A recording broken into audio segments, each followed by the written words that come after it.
Earlier this year, we interviewed Congressman Ken Buck, a Republican who exposed the Washington, D.C. swamp, where he says Democrats and Republicans collude behind the scenes to work in the interests of big money donors rather than the American public. At that time, he rightly predicted that once again, Congress would not follow its prescribed practices for passing a budget. Here's his explanation of why. There is broad agreement on the Hill that we should pass 12 appropriations bills. We should have hearings. We should have debate on the floor. We should pass them from the House. They should be passed in the Senate, and the President should sign 12 bills. The 12 spending bills are agriculture, justice and science, defense, energy, financial, homeland security, interior and environment, labor, education and welfare, legislative, veterans and military construction, foreign affairs, and transportation and housing. Since 1977, there have only been 4 years when Congress has passed all 12 appropriations bills on time: 1977, 89, 95, and 97. There have been 18 so-called government shutdowns during that period when the budget technically ran out for short periods. So we don't pass those bills. We haven't passed those bills in a long time. And then we'll pass an omnibus bill sometime right before Christmas.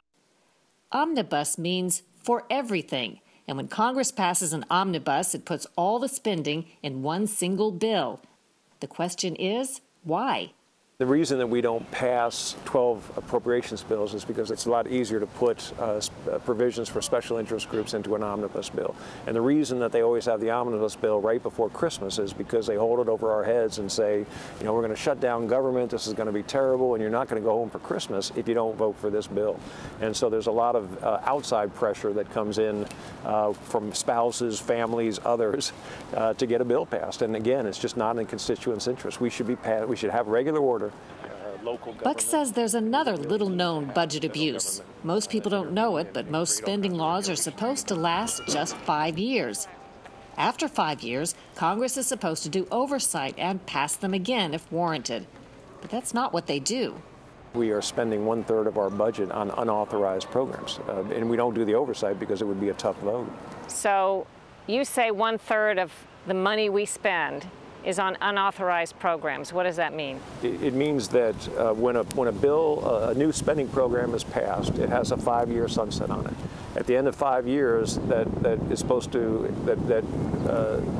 program is supposed to expire unless Congress reauthorizes the program.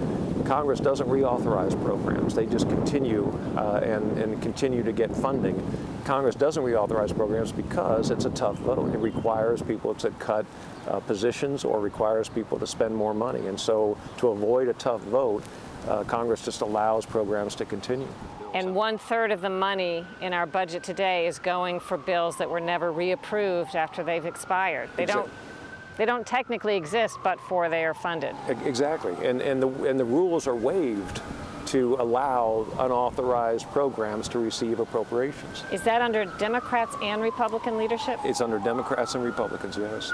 So they don't authorize them, but the programs still continue. They don't reauthorize them, but the program still continues. Where does this culture of ethical lapses begin? And where does it end? How can it end? Well, I tell you, it began long before I got here, and I think that it has become part of the culture of this institution, which is why I think we need to change the incentive structure that we have here in Congress. The incentive structure right now is to vote for more money. You never vote for less money because someone's going to get mad if you vote for less money. And so as long as the American public doesn't stand up and demand that members of Congress are accountable, Congress will continue acting the way it does. This week, Representatives Buck and Kathleen Rice launched the bipartisan Congressional Reformers Caucus in the House. They were joined by 17 others pledging to work across the aisle for common sense reforms to Congress and the legislative process.